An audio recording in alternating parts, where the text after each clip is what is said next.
Unchecked immigration from Africa and the Middle East is a growing problem for all of Europe, but in Sweden, the problem is even worse.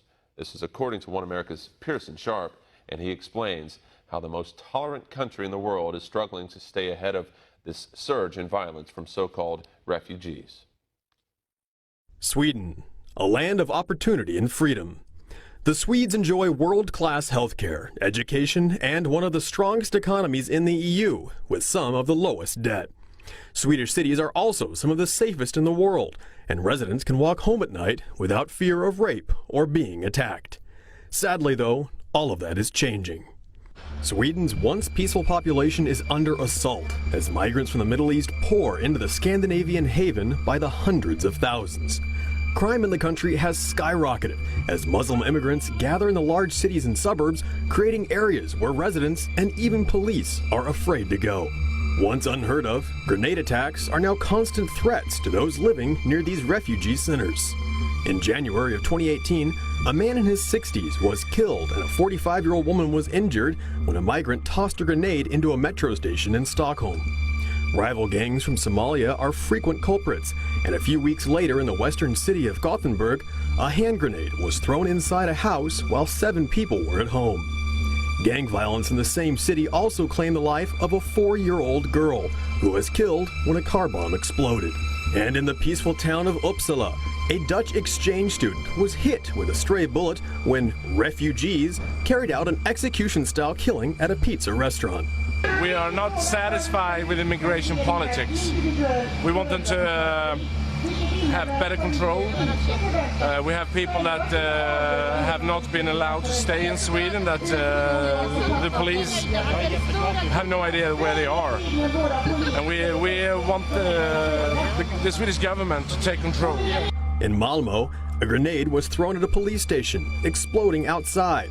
In Sweden's history, there hasn't been a single case of a native Swede carrying out a grenade attack. Every attack with grenades has been committed by a migrant or refugee gang member.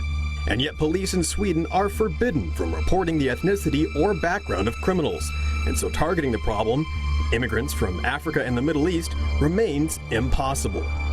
The media helps referring to no-go zones as go-go zones. However, police and fire departments know better. In Uppsala, migrants torched some 50 cars in November of 2017. But despite repeated calls for help from residents, firefighters weren't able to enter the area for over 3 hours.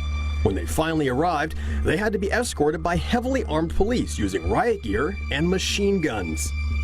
Continuing Sweden's trend of ignoring its migrant problem, Deputy Prime Minister Isabella Löfven downplays the growing problems with rape and violence, instead promoting the world's first feminist government. But can feminists continue defending these migrants when over 90% of Sweden's gang rapists are foreigners and so-called refugees? Meaning, if there were no migrants in Sweden, cases of violent rape would drop by more than 90%. We have to stop the immigration because otherwise we will have a Sweden where there are no Swedes, because it comes so much people and we don't breed enough Swedish people ourselves, so in maybe 20-30 years or something we will be a minority in our own country. Professor of Criminal Law at Stockholm University, Christian Diesen, says that cultural factors play a role. He says African and Middle Eastern migrants often have an inherent hatred for women and view them simply as sexual objects for their own enjoyment. This is clear in the case of Somalia Hassan, a 30-year-old man from Somalia and convicted rapist who claimed that raping Swedish girls was his God-given right. After being convicted of rape and numerous sexual offenses since 2010, instead of being deported, the Swedish government astonishingly decided to grant him permanent residency. In January of 2018, he attacked numerous female employees at a psychiatric hospital in Växjö, declaring that Swedish women are good for just one thing. But politicians are doubling down on these permissive policies with a massive 54,000 square foot mosque now under construction in the heart of Stockholm.